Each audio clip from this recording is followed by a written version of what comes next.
Good evening, everyone. First off, today was historic. It's a historic day, um, long overdue. A lot of emotions. I want to thank everybody for tuning in with me. Um, Today was just a lot, in a very good way. In a very good way. So, Derek Chauvin, the former Minneapolis police officer who murdered George Floyd, was convicted on all three counts: second-degree murder, manslaughter, and third-degree murder. It should have been first-degree murder, no shade. But he was convicted.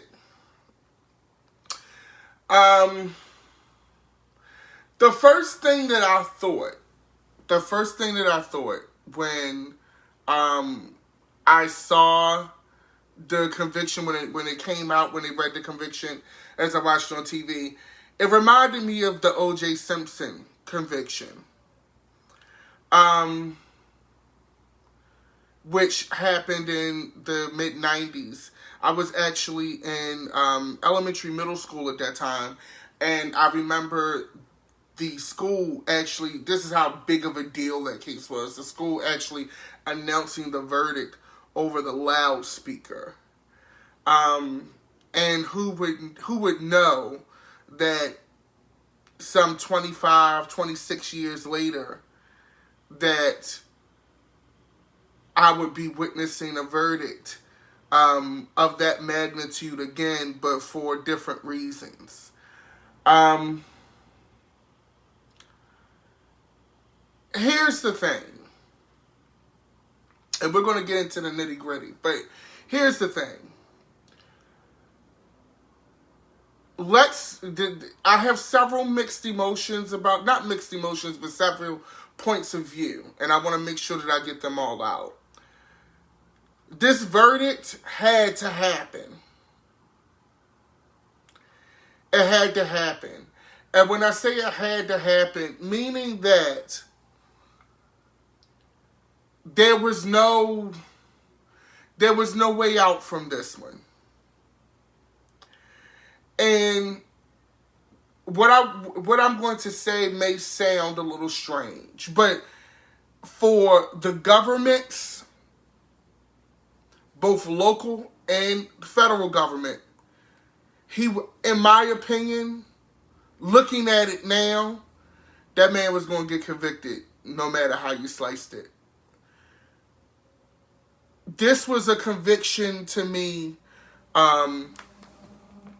of control, because you got to control the population at this point, right? I think that it was one of those things that they need to make sure that the country just doesn't erupt and explode. And with the evidence, first off, the prosecution did an excellent job in trying the case. So let's not disregard the good work that was done. Let's not disregard the fact that the murder was captured on live video. But more importantly, I think that you had to do something, because otherwise the country was going to go to hell. I want to say to all of the business owners, all of the white folks that were shaking in their boots, y'all can go to Target now. Y'all can go to Walmart. Ain't nobody going to fuck y'all shit up. Now, what I do want to say is this, and I'm saying this as a black person. If you do see people out tonight and they going off and they looting and doing all kinds of crazy stuff, more than likely, that's not us. That's some far left group that, probably wanted to run amok. But black people is in a celebratory mode right now. So we ain't fitting to go fuck up the Target and all that shit. We chilling. So if you do see some crazy shit, because the president kind of talked about that for a little bit, 9 times out of 10, that's not us. And I just want to put that out there. The second thing was the complete shock, bitch, that Derek Chauvin had on his face. Okay? When the verdict came down, it was given. And here's the thing. Here's the thing.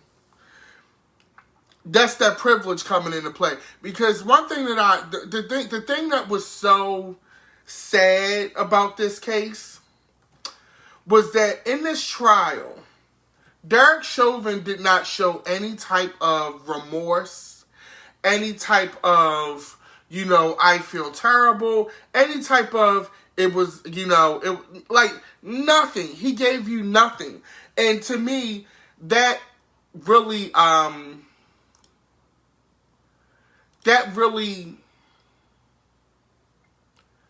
said a lot about his character. And that settled that. To me, honestly, looking back at the case, because I did watch the trial for a good period of time, looking back at the case, I don't think that helped him. I don't think that helped him with the jury. I just don't. I don't think that helped him with the jury, because I think also another mistake that he made was him pleading the fifth and not getting on the stand. People want to hear from you because, see, here's the thing. Here's the thing. Because, see, when you have a lawyer that is not that savvy and not that sharp, okay, you need to make sure that you are represented well. And I feel like him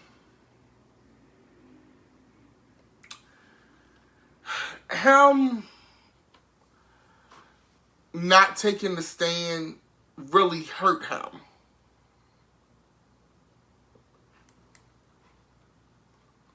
And I don't know. I think that he really...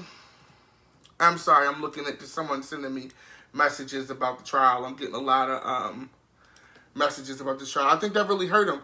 And also reduce some of the sentencing. And not that I want him to get off or I want him to have a reduced sentence. That's not what I want at all. But I think by him not speaking, it made it easier for the jury to say, well, shit, he been writing in this notebook, bitch, for the last couple of weeks. He ain't said shit. He hasn't batted an eyelash. You saw a robot. Because one thing that the prosecution did very well is they did a very good job at humanizing George Floyd. They did a very good job at that. When you saw these testimonies come in from folks, even from the paramedics, the lady that worked in the dispatching center for the police, it made George Floyd human. It brought the humanity out. You saw this man as a person, which you should anyway. I think that that's the same game that the defense should have played in this case. Not a lot, but at least to some degree. Because essentially what you have happening here is you have a human being versus a robot. And maybe he is a robot. But when you have something like that going on, it doesn't bode well for your case. And it makes it easy for a jury to go back and in less than 24 hours say, all right, send his ass to jail. And I'm not saying that he wasn't guilty anyway. I'm just saying we're just looking at mistakes that were made in the case, okay, by his defense attorney. Number one, the closing argument of the defense was so convoluted, and he kept making this argument about his blood was 98% oxygenated. Of course it would be oxygenated after the man passed the fuck out and died on the street, and then the paramedics is trying to get oxygen back to his brain and resuscitate him. I would see oxygen in the blood too. So I think that was a poor excuse. And here's the thing. We know that the defense attorney, somebody has to defend the bad guy. You know, would I personally have taken that case? Hell no. See, this isn't an instance where you're being Johnny Cochran, okay? This is an instance where you happen to be the attorney for a person who is public enemy number one, not only for black people, but for a lot of Americans. You have government officials weighing in on the case, and you decided to be a lawyer for this. I know you need press, sis, but not only are you a lawyer for a fucking monster, but you lost. The way it's looking for you, you about to be an ambulance chaser, niece. It's giving ambulance chaser tease. So with that, you have to be very careful. And there's a saying in show business, there's no such thing as bad press. Yes, it is. Yes, it is. And I think in this case, he found that out. The defense attorney found that out today. And I think that what we need to do is we need to be mindful of that. Everybody is not a nice person. Some people don't deserve the benefit of the doubt. And I look at how he was even granted bail while he was out. You know, like,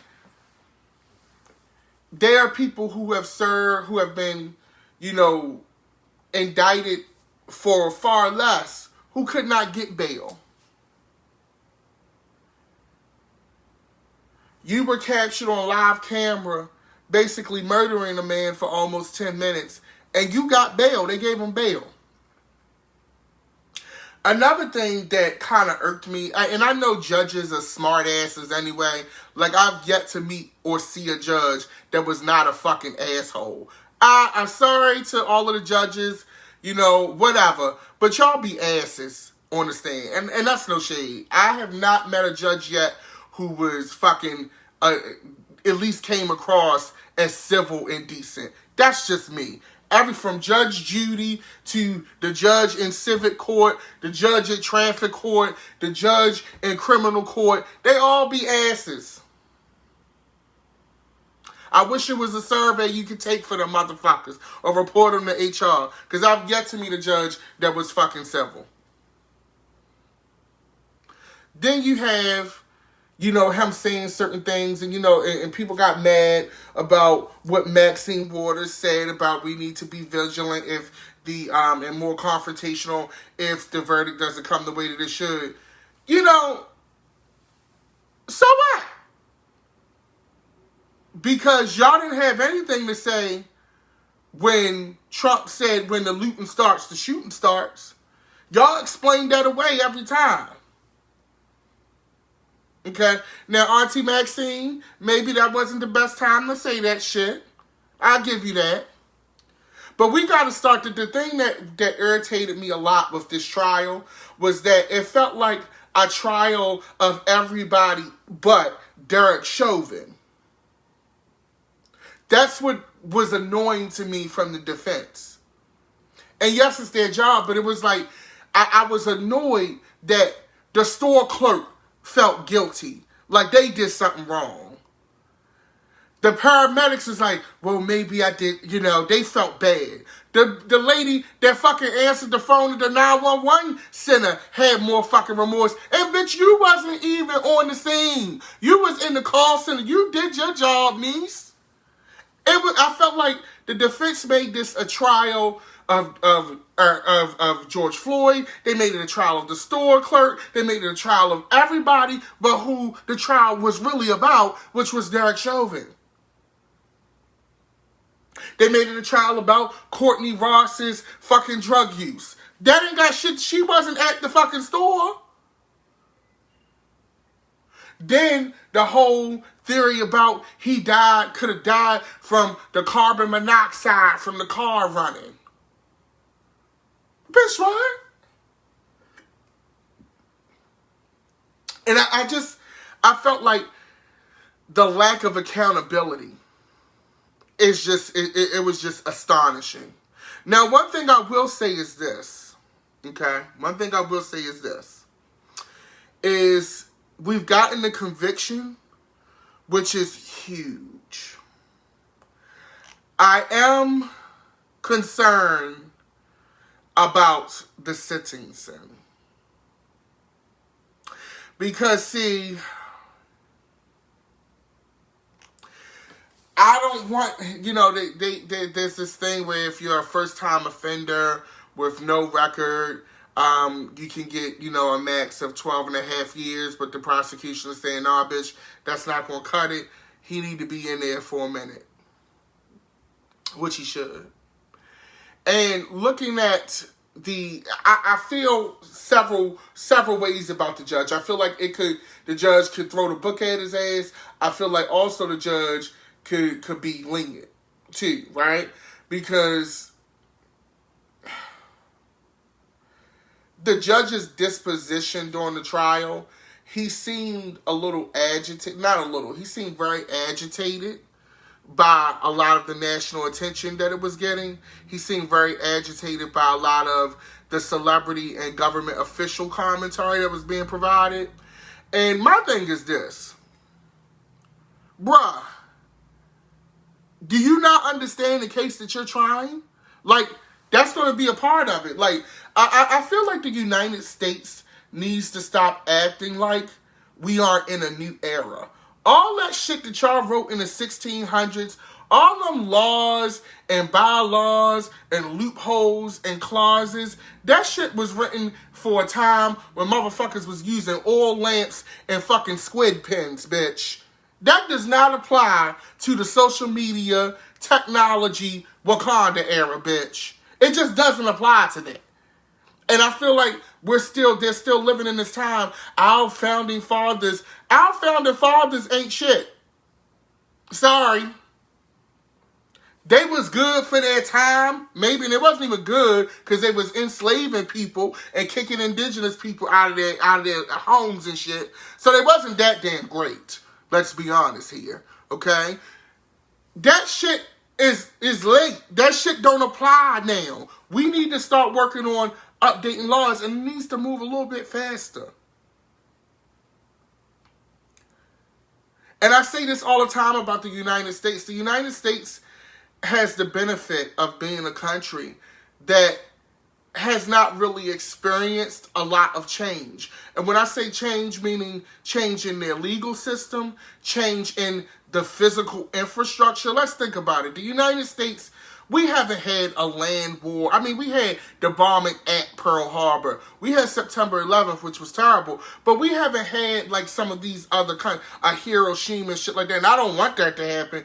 But our infrastructure is old. Our bridges are falling apart. Our tunneling systems and shit are antiquated. Because we haven't had anything like that. We're out of date. We're out of date in so many ways. We're out of date in technology. We're out of date in social justice. We're out of date in law, in the legal system. We are out of date. We're late.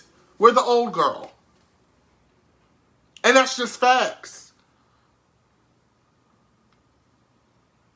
There needs to be an overhaul of so many things. And with this George Floyd issue, a case, and Derek Chauvin being convicted, it's a step in the right direction, right? But there's a lot more that needs to happen. I'm looking at this Dante Wright case. And, it's so crazy to me seeing that, Courtney Ross, who was George Floyd's girlfriend, was at one time a teacher of Dante Wright's. Like, that's fucking crazy. And, like, another thing, too, I couldn't help but think about the Philando Castile case, which was also Minneapolis. Like, who would have knew? Minneapolis, they got, the whole country, but dang, y'all, Minneapolis had Philando Castile, George Floyd, now Dante Wright. Like, what the fuck is going on in Minneapolis, bitch? Like, seriously. And a lot of times, I live in Baltimore City. I live in Maryland. And we have our own shit to deal with. But I recently went down south for vacation. I got my vaccine. I'm fully vaccinated. So I went down south. And I saw how in certain areas, how policing responds to people of color. Not that I don't see it here, because I definitely do.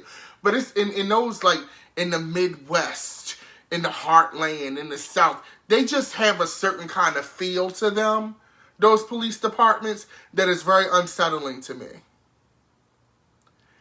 And when you experience it firsthand, it just hit different. Okay?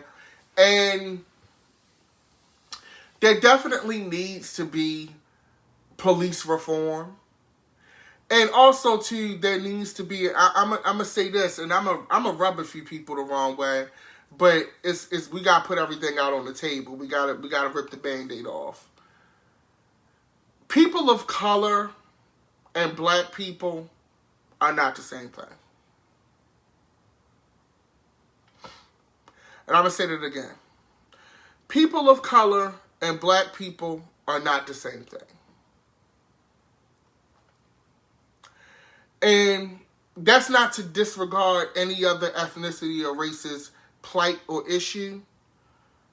But when it comes to policing, when it comes to how harsh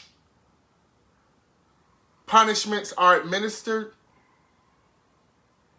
it don't be people of color, it be black people.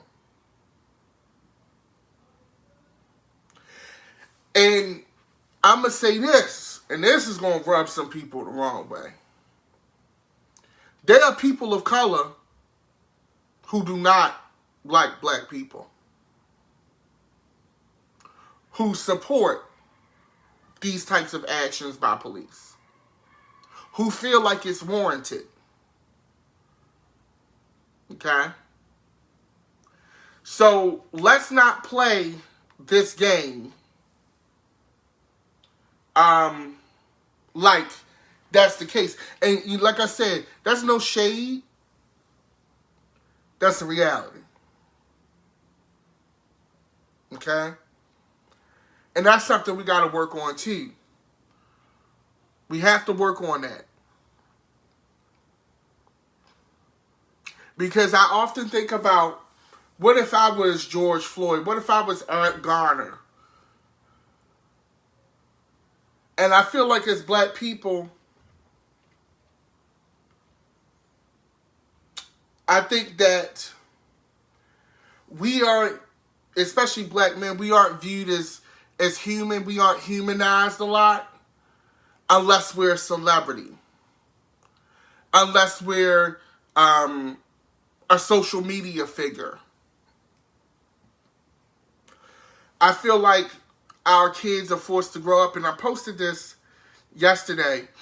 I said one of the most cruel things, one of the most sinister things about white supremacy is the murder of black children. Emmett Till,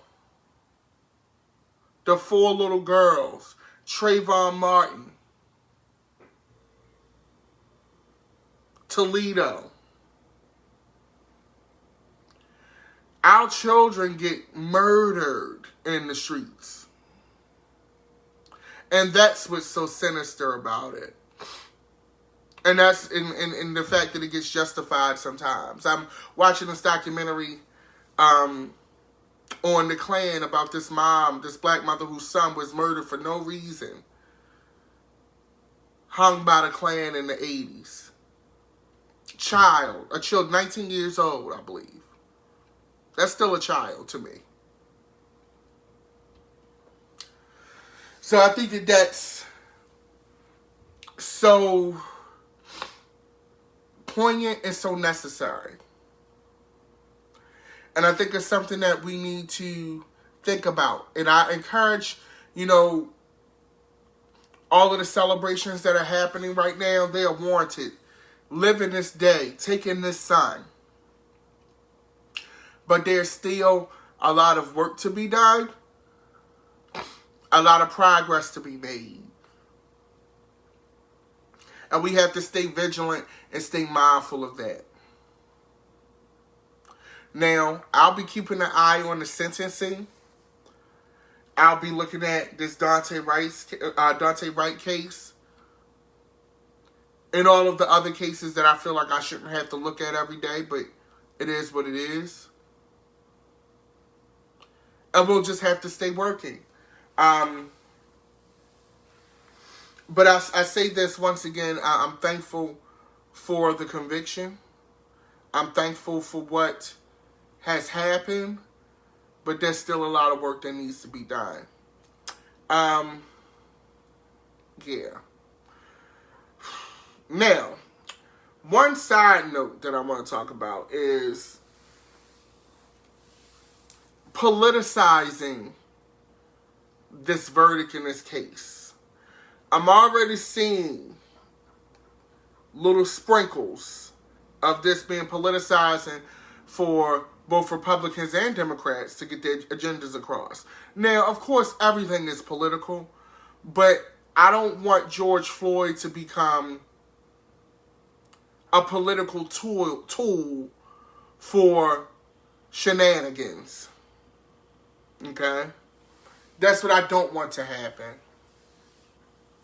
And I think it's very important that we hold our elected officials accountable, and make sure that they do the right thing. Yes, pass these legislations, but don't make this man a symbol for something that y'all should have been doing anyway. Because had y'all done your job and done the right thing and listened for the last few decades, and if we're just talking recent history, the last 7 years, we could have been had this done. Okay? Now, for those of you who asked where I've been, for the last few weeks I did go on a vacation because my mind was just going crazy. I did secretly compete in I don't want to call it a beauty pageant, but a pageant called Mr. Big Boy Pride, fully vaxxed, socially distanced, all of that. I needed a break. Well, I competed in a pageant and I won! So, you can now add not only rapper, musician, political commentator, YouTuber, but now you can call me a beauty queen, bitch. I am a beauty queen. I want to give a shout out to Tony and Jay, the founders of Big Boy Pride, and all of the contestants that I competed with. I competed with guys from all across the country, and I was able to take home the win. I thank all of you for your congratulations and sending me your kind words and love. So that's where I've been. I'm now back home and back to doing the good work and doing what I need to do. But sometimes you just need, you need some breathing time. And I want everybody this week, this is what I want you to do, okay? Home assignment. Cabinet. This weekend, for the rest of this week, I'm not saying don't pay attention. But in honor of celebrating George Floyd's life, I want everyone to breathe and take a breather and a break. Tomorrow is hump day. Chill, have a cocktail after work, and just finesse it out. You know what I'm saying? And just have fun. You know, Mortal Kombat comes out this week. I can't wait to go finish him the whole goddamn weekend. But, yeah, just take that time, take that breather. I also want to dedicate this episode, or this meeting, rather, to a colleague of mine, Adrian Ross, who passed from cancer this week. He's going to be having a vigil, for those of you who know him, tomorrow. I'll post that information to my page tomorrow evening. I'll be out there as well, but just want to dedicate this to him. And to close out, I say that and to tie all of this in with the George Floyd verdict and, you know, everything that's going on, is that in life, you eventually reach that fine line where you go from feeling invincible to really facing your mortality. And it can get very scary. But I like to take solace and comfort in the fact that that's part of the human process. That's part of the human experience. And that nothing lasts forever. But the experience will stay with you. The experience of your living will stay with you for all of your days. And that's so important, to live your life as authentically and completely as you can. And I encourage you to do that. With that being said, you are loved. You are appreciated. And just, I wish all of you the best in life, the best in success, whatever you're going through right now, whatever storm you're navigating. I send you comfort and an umbrella for the storm. But I'm going to get out of here. You guys have a great evening. You can follow me online at Dapper Damitis on social media. You can also donate to the channel via Cash App or Venmo at Dapper Damitis as well. Y'all have a good evening. We did it. This is a victory for not only Black America, but America at large. And y'all have a good night. Peace and love.